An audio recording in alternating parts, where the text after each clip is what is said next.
So I understand what you're saying, and unfortunately I have to disagree, though I would honestly love to see examples that show maybe a different side of what I have seen. I've watched a ton of Charlie's content, and I have noticed a couple common themes that lead me to disagree with the idea that, oh, he was just promoting civil discourse. He was encouraging people to have discussions with people who disagree with them, to actually think about their beliefs. There are a couple visuals that I can describe that kind of give me the vibe of how Charlie Kirk debated. So first, I think we should define what civil discourse is. When I think of civil discourse, I'm thinking of two people who believe differently coming together for a calm, rational discussion where the focus is finding truth and common ground. But what Charlie did is often more the verbal equivalent of a UFC match, which your girl loves UFC. I love the UFC. I've watched so much of the UFC over my lifetime.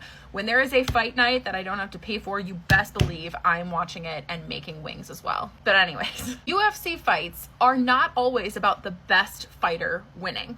A lot of times it's the most aggressive person getting the correct combination of luck and skill and speed and aggression. And I've seen some insane fights go down, specifically the one where McGregor's leg broke by going backwards. That one was insane. He was not expected to lose. He was a very poor loser, in fact, but okay, we're not getting off on this tangent. A verbal UFC match is one of the ways I can describe what I have seen as far as Charlie's debate tactics. Another visual is, if you've seen the episode of The Office where Michael takes the Dunder Mifflin team to the beach and they have to compete in challenges for the honor of his recommendation to take his job as manager. And there's like the sumo suit scene where Stanley and Jim are supposed to fight in sumo suits.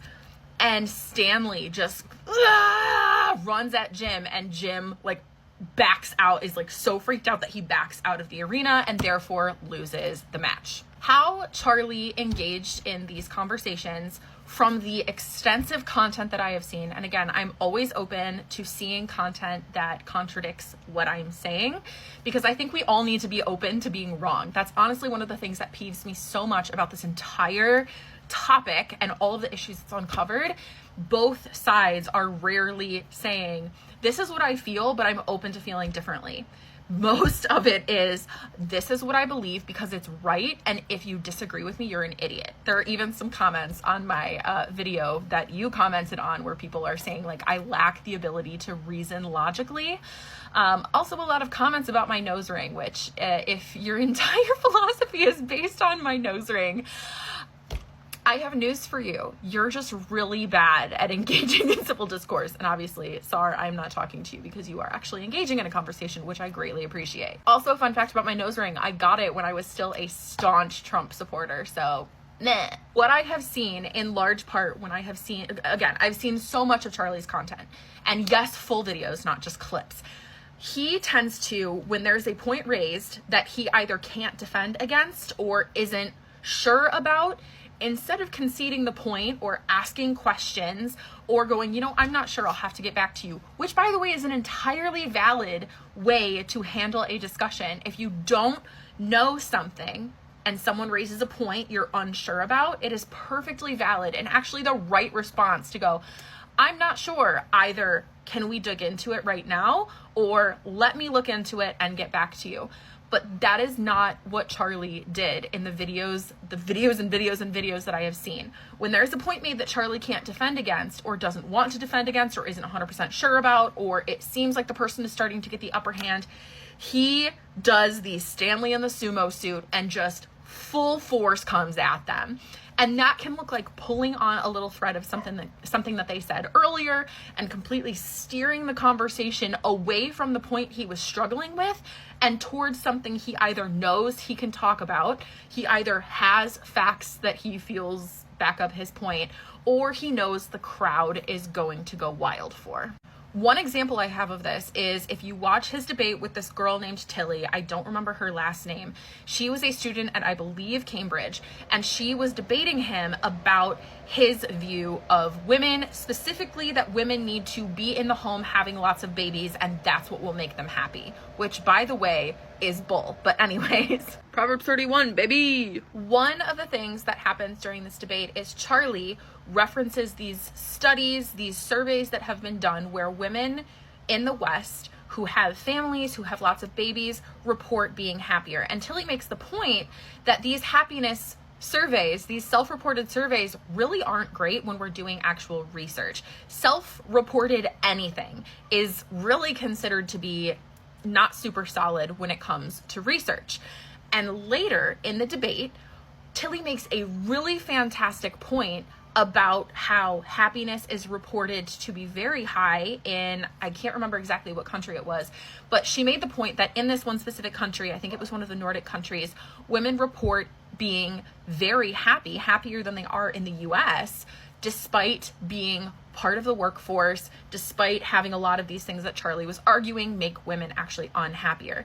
And to me, as I'm looking at it, I'm going, oh, this is awesome. She's using his standard, which is these happiness surveys, in order to address his point. She's meeting him where he's at. She's going, hey, if this is what you find value in, okay, I can match that. But what he does is he attacks that she's using and referencing happiness studies. And suddenly, instead of addressing the point she's actually making, he goes, oh, so are these studies valid or are they not? Are these surveys valid or are they not? And drills that point home as if that is the point of the entire interaction.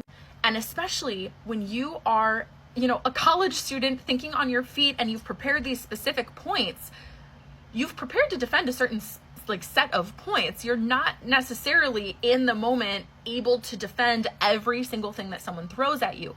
But that's what often ends up happening. That is a weakness when you are interacting with someone who views winning the interaction as having the correct answer in the interaction. So I'm so curious to see what Charlie would have said in response to that, because that was a fantastic point. But instead of actually answering her point, he attacked the point she was making. He attacked the basis for it instead of actually answering her. And I've seen things like this happen in so many interactions I've seen of him. And it reminds me of watching my lawyer get deposed. Now, unfortunately, I have had quite a few legal battles in my day. And I have this one lawyer, we'll call them Jerry, because Jerry is a gender neutral name, and I am not giving any identifying information about this individual because they have active malice for me and I really don't feel like dealing with them more than I already have had to. So Jerry was my lawyer in a certain part of my life, and Jerry allegedly was a real shady person who had a lot to hide and actively hid a lot and asked me to cover some stuff up for them, which I refused to. But anyways, I had to be part of a deposition where Jerry was getting deposed by another lawyer who had made it their personal mission to nail Jerry to the wall.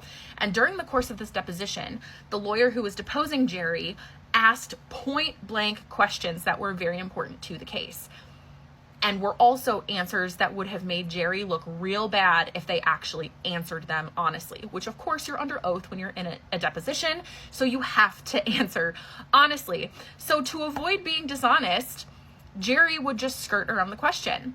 They would either answer a question that wasn't being asked, they would attack the premise of the question, they would just ramble nonsense to try and distract the lawyer deposing them. And there were a couple times where things that really needed to come out, Jerry was able to avoid saying because they just kind of skirted around the actual issue. And that is how I've seen Charlie interact. I don't know if it was always on purpose. It may have been that he just viewed besting the individual in the interaction as actually winning and proving his own point. I'm not sure. I can't speak to that. But that's not civil discourse. And that is the vast majority of what I've seen as far as Charlie debating. So I have not really seen him encourage civil discourse. I have seen him cause mass chaos in verbal interactions where he's taking the conversation this way and then pulling on this thread and then going, well, what about this? And then attacking the person themselves. I've seen him literally go, really? That's the question you're going to ask me? It's the kind of stuff that I absolutely ate up when I was a conservative. I loved watching people own the libs and just crush the competition. And it's not productive. It doesn't do anything other than cause division when you're going for the win, instead of trying to bring understanding, find common ground, and move forward together. I mean, his tent says it all, right? Prove me wrong. Prove me wrong. It sets the stage that this is already a competition and he's going to win by however he needs to. Any means necessary, no holds barred. Whether that's attacking the premise of the question, whether that's just cutting the person off and refusing to let them finish, which happened frequently, whatever it is, he would go to win. And I don't think that that qualifies as civil discourse.